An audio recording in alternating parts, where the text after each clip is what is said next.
I was halfway through revising a pitch deck for a nonprofit client when my phone buzzed against the ceramic cup. The cafe was humming, milk steaming, keyboards tapping, chairs scraping on the hardwood, but everything fell still when I saw the name flash across the screen. Evelyn Weston. I stared at it for a beat, let it ring once, twice, then I answered. "Hi, Evelyn." Her voice was unusually chipper, that Sunday brunch sparkle she used when she wanted something or had already taken it. "Clara, just wanted to give you a quick update. Darren and I are flying to Europe tomorrow. Isn't that exciting?" I paused, waiting for the catch. It never took long. "Oh," I said flatly, "Europe, wow." She giggled like we were sisters on the phone, not two women tethered only by the ghost of a man we both claimed to love. Almost forgot to mention, we sold the cabin and the Jeep, got a decent offer, and well, it's not like you were using either. The sale finalized this morning, funds wired, all done. The sound that escaped my throat wasn't shock, it was something colder. "You what?" "Sweetheart, don't be dramatic," she said, breezy. "Your dad always said assets are only valuable if they're active, right? Anyway, we'll send you pictures from Prague. Love you." And just like that, she hung up. For a moment, I stared into the black screen of my laptop, my own reflection warped in the glossy surface. Behind me, a barista shouted someone's name over the whir of an espresso machine. Outside, a delivery truck honked. Life carried on. But inside, a line had just been crossed. She said we. She meant her and Darren, not me. That cabin wasn't just real estate. It was the place where my dad taught me to gut a trout, where I spent 3 whole summers repairing the roof with him while he told me stories about wind and patience. That Jeep? I rebuilt it from the chassis up in our driveway the summer after college. It was mine, not flashy, but mine. But to Evelyn, they were just entries on a ledger, collateral for a vacation and some champagne. I closed the laptop softly. No slam, no fury. I'd known this moment might come. My father had too. We both just weren't sure when. From my bag, I pulled out a second phone, the one with only one contact stored inside. I dialed. One ring. A crisp voice answered, "Reed Malone." "She did it," I said. "She sold the cabin and the Jeep." A pause, just long enough for implication. "Understood," he said. "Do we proceed?" I took a long breath and looked out at the ferry pulling into the bay. "Yes," quietly. "All right," he said. "We'll start with deed records. I'll call you back in an hour." I slipped the phone back into my tote. Around me, no one noticed that someone had just tried to erase me. No screams, no sirens, no courtroom. Just a daughter sitting alone in a cafe, remembering what her father once told her. If someone ever tries to take what's yours, protect it like it never left you. And I had, even if Evelyn had no idea. Because she didn't know about the envelope. She didn't know about the LLC. She didn't know about the woman she just tried to erase. But she would soon, and not with rage. With silence. With ink. With everything she'd never see coming. The train ride back to Tacoma was quiet, except for the low mechanical hum beneath my seat. I didn't read. I didn't scroll. I just watched the pine trees blur past the window, tall and still like sentinels keeping secrets. Somewhere between Edmonds and Seattle, the fog thickened, just enough to make the world feel suspended, like it hadn't quite decided if it wanted to move forward or roll everything back. I unlocked my apartment without turning on the lights. The familiar creak of the hardwood greeted me like an old friend. I dropped my keys in the ceramic bowl by the door and walked straight to the bedroom. The bottom dresser drawer had always been slightly uneven, a carpentry mistake my dad never got around to fixing. I knelt and pulled it open. The envelope was still there, unmarked, sealed, crisp along the edges even after 15 months. He had handed it to me the last weekend I saw him alive. A warm August morning, sitting on the porch swing of the cabin with coffee mugs between us and the sound of gulls overhead. "Don't open it," he said, setting it beside my cup like it was nothing more than a utility bill. "Unless something changes, and only when you're ready to know everything." At the time, I laughed. I thought he meant something dramatic, like if he got arrested or diagnosed with a terminal illness. I didn't imagine he meant a Tuesday morning heart attack while changing the oil on my Jeep. I held the envelope now like it might dissolve if I blinked too hard. Then, with a steady thumb, I broke the seal. Inside were 5 documents, no letter, no instructions, no sentimental words. Dad never liked writing what he could say in 3 words or less, and he never wasted a single one. Document 1, a notarized transfer deed. The cabin in Port Townsend had been moved into a limited liability company, North Pine Holdings LLC, 2 years before he passed. Document 2, the Jeep titled to the same LLC. Documents 3 and 4, property titles for 2 duplex rentals in Olympia, ones I had never even heard of. And the 5th? A certificate of organization, listing me as the sole manager and owner of North Pine Holdings, signed by my father, stamped by a state official, witnessed by a third party, legally airtight. I sat back against the bedroom wall, letting my head thump softly against the paint. I didn't cry, not even close. What I felt was something deeper, not relief, not anger, but recognition. Dad had seen this coming, and he hadn't trusted Evelyn. But more than that, he had trusted me. He hadn't left a will full of sentiment or poetry. He'd left structure, protection, and foresight. And somehow, through all the grief, I'd kept paying the property taxes on the cabin, kept the LLC's registration active, and never once touched the assets. Not because I expected this, but because somewhere in my bones, I knew this wasn't over. Until now. I placed the documents in a fresh manila folder and scribbled 2 words on the front in Sharpie. Read, urgent. Then I reached for my phone and texted, "Meet me at your office, 8 a.m. He responded immediately, "Bring coffee, bring the storm." I looked around the room, at the unmade bed, the half-unpacked suitcase still by the door, the single-framed photo of me and Dad at the cabin, standing knee-deep in the lake, holding matching mugs. This wasn't revenge, this wasn't a power play. This was a reclaiming, of legacy, of memory, of me. And Evelyn had just opened a door she wouldn't be able to close. Reed Malone's office wasn't what most people imagined when they thought lawyer. It didn't smell like leather or bourbon. It smelled like cedar and printer toner. The building was an old cannery near the Tacoma waterfront, converted into a sleek suite of exposed brick and matte black steel. Minimalist, clean, no nonsense, just like him. He buzzed me in himself at 7:58 a.m. "Coffee?" he offered, already holding my order. Oat milk, flat white, extra hot. A man of precise memory. "No time," I said, sliding the manila folder across his desk.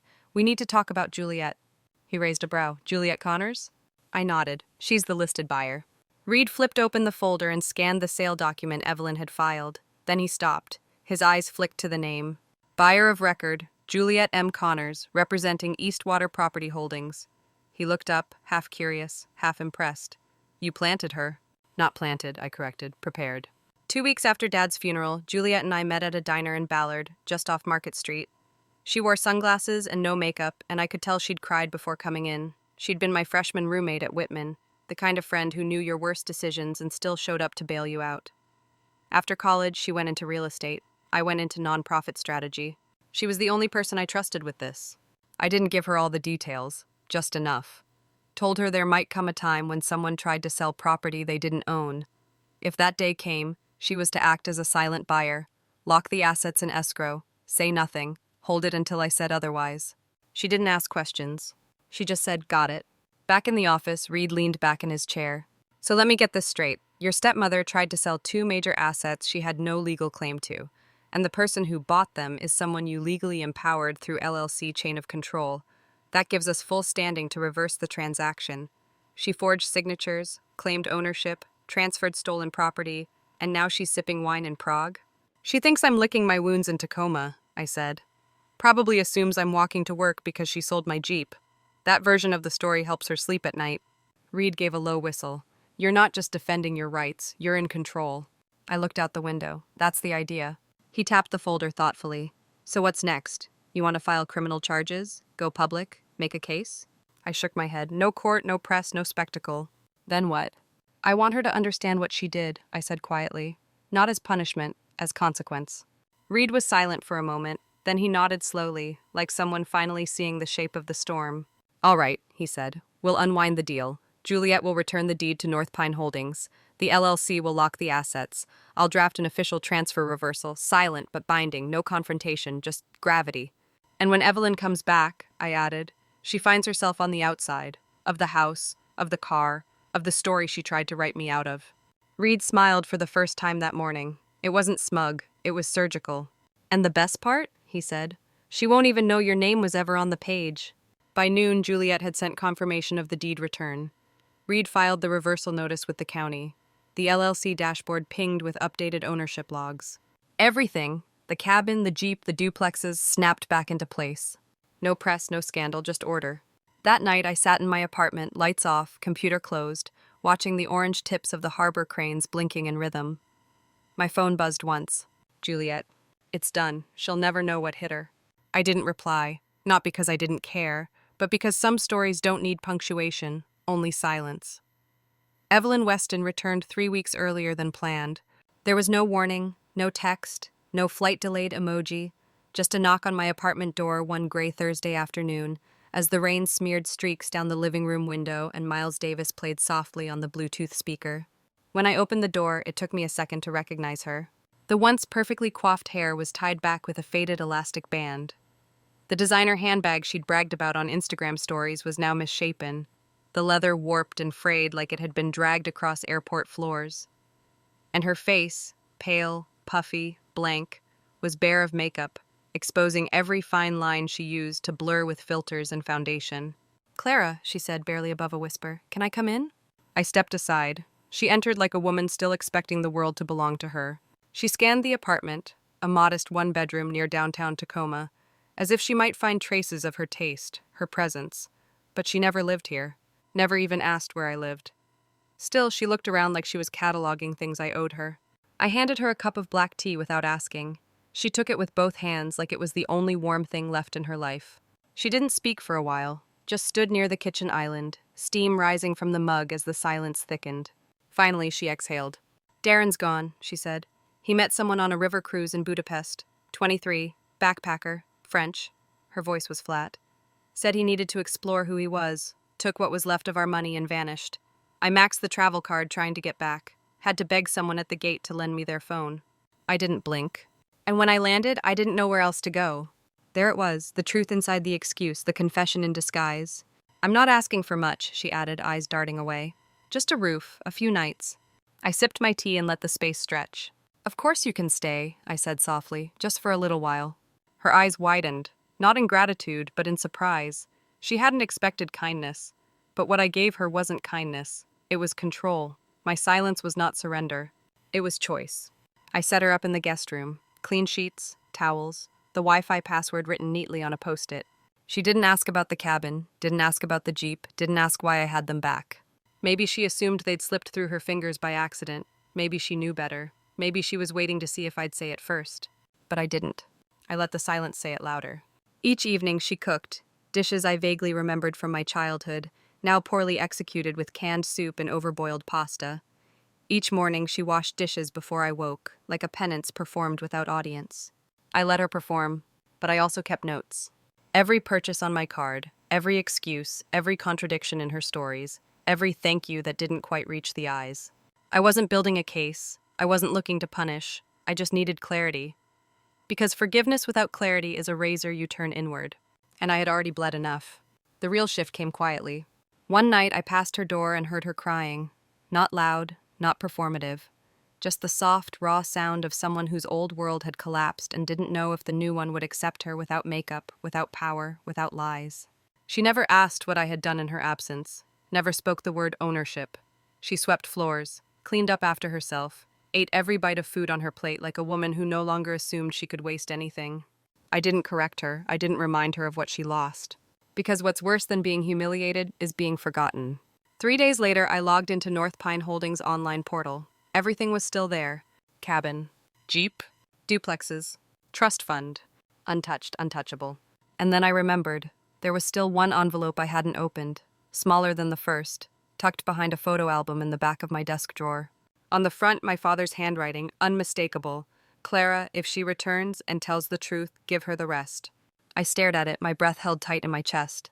Because maybe this wasn't just about revenge. Maybe it was about the moment after, when someone who tried to erase you returns, and you have to decide if you're going to let them back in. Not as a parent, but as a person. I found the second envelope on a Wednesday night, tucked behind an old photo album I hadn't touched in years. It was thinner than the first. No dramatic seal, no special ink, just my name, written in my father's careful print. All uppercase, underlined once. I didn't open it right away. I sat with it on my lap for over an hour, the television murmuring something forgettable in the background. Across the room, Evelyn was asleep on the couch, wrapped in a blanket she hadn't folded since arriving. Her breath was steady, her face softer in sleep than it ever was awake. The first envelope had been about ownership. This one, I knew, was about truth.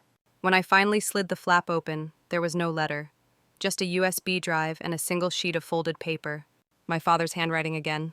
"If she ever returns, and if she ever tells the truth, give her the rest, but only if you're ready to see all of it yourself."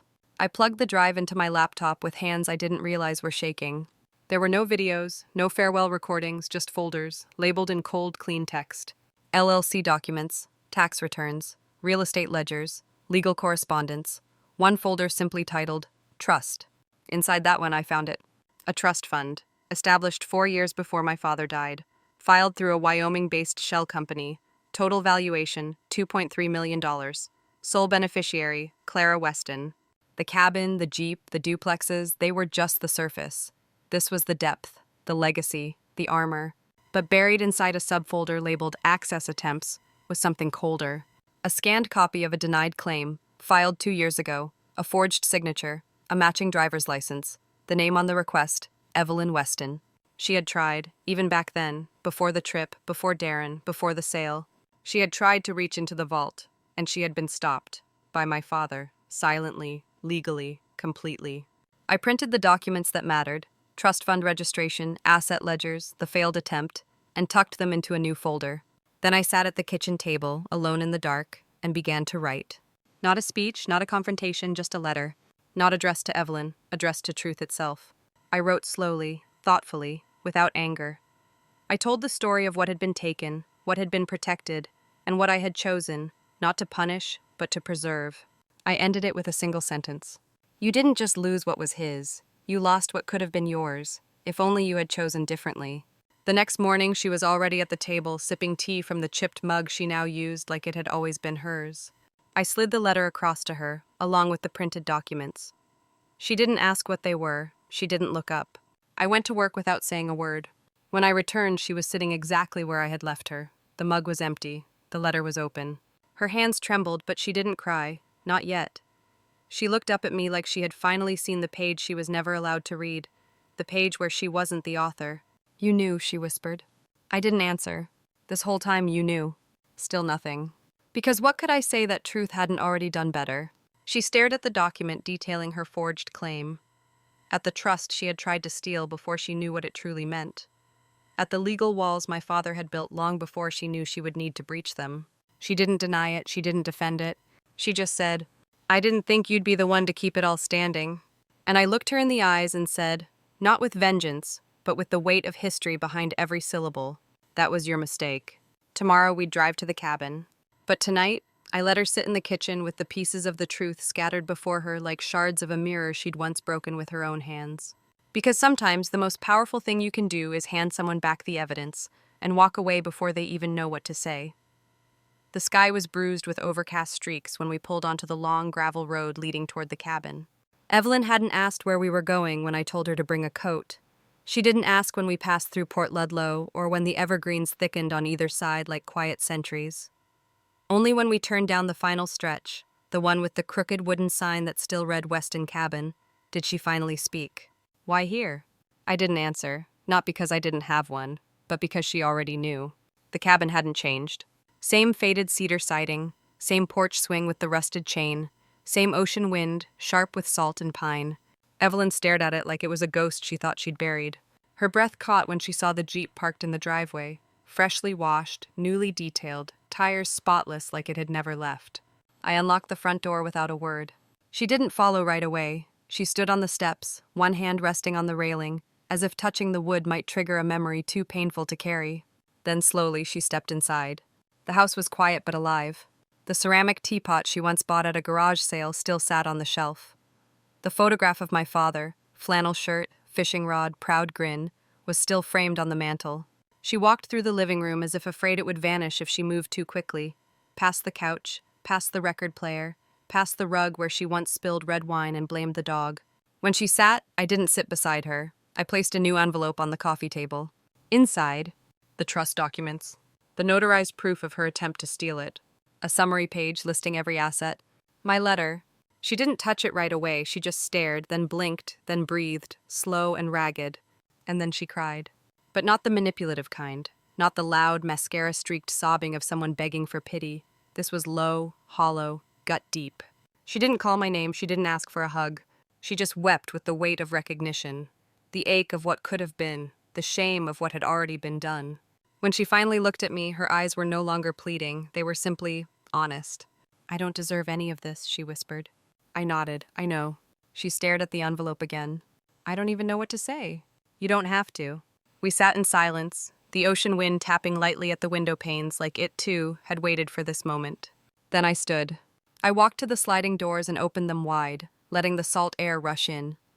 It filled the space between us, clean, cold, cleansing. "This house," I said quietly, "is going to become something new." She turned to me slowly. "A retreat," I continued, "for women who were erased, used, rewritten by people who claimed to love them." Her lip trembled. "It's going to be run by a small foundation, discreet, respectful, and it needs a caretaker." Silence. Then I said the line I'd rehearsed 100 times. "You can leave now with dignity, or you can stay, not as my mother, but as one of them." She didn't ask who them was, because deep down she knew she belonged in that list. A moment passed, then another, and then she whispered, "I want to stay." I nodded once and turned toward the door. As I stepped outside, the sun finally broke through the gray. Light danced across the porch swing. The wind picked up just enough to make the chimes hum. For the first time in years, the cabin didn't feel like a memory. It felt like a beginning. Not for Evelyn, not even for me, but for the version of this place that my father would have been proud of. I left the cabin just before sunset. Evelyn didn't walk me out. She stayed inside, folding blankets, labeling shelves, checking the pantry like someone trying to prove they belonged to a place, or at least that they could learn how to. I didn't offer a goodbye. She didn't ask for one, and that was enough. The drive back to Tacoma was long, but not heavy. For the first time in months, maybe years, my shoulders didn't ache from bracing for impact. The silence in the car wasn't cold or punishing. It was clean, roomy, mine. Somewhere near Bremerton, I turned the music up. A soft indie playlist filled the cabin of the Jeep, and I smiled when I really realized, that I was driving my car on my road toward a life that was finally mine. Not inherited, not borrowed, not surviving, living. When I got home, I watered the snake plant by the window. I put my keys in the ceramic bowl like always.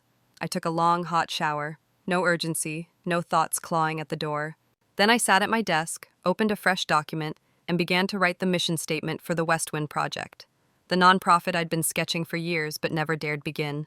It would be a retreat center, a resource hub, a place for women who were written out of their own families, their own stories. Not a rescue, not a charity, a reclamation. And now I had the land, the trust, the silence, the power, the clarity. That night I slept through until morning for the first time in months. No dreams, no anxiety dragging me under. Just quiet breath and something new, peace. Weeks passed.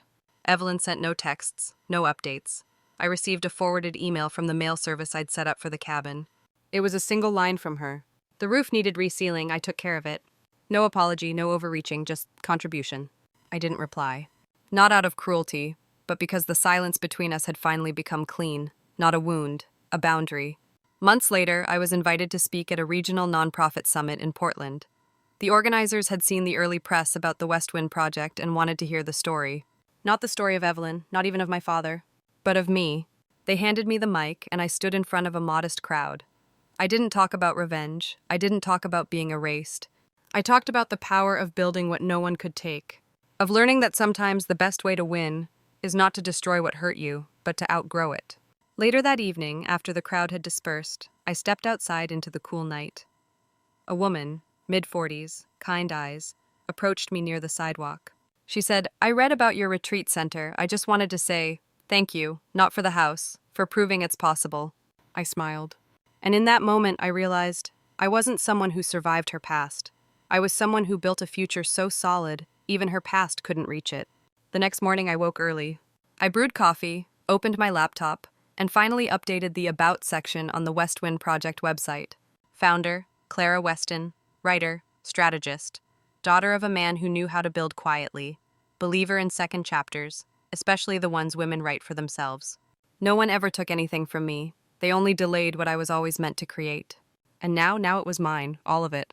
Some people don't leave, they wait to be forced out. My father said that once.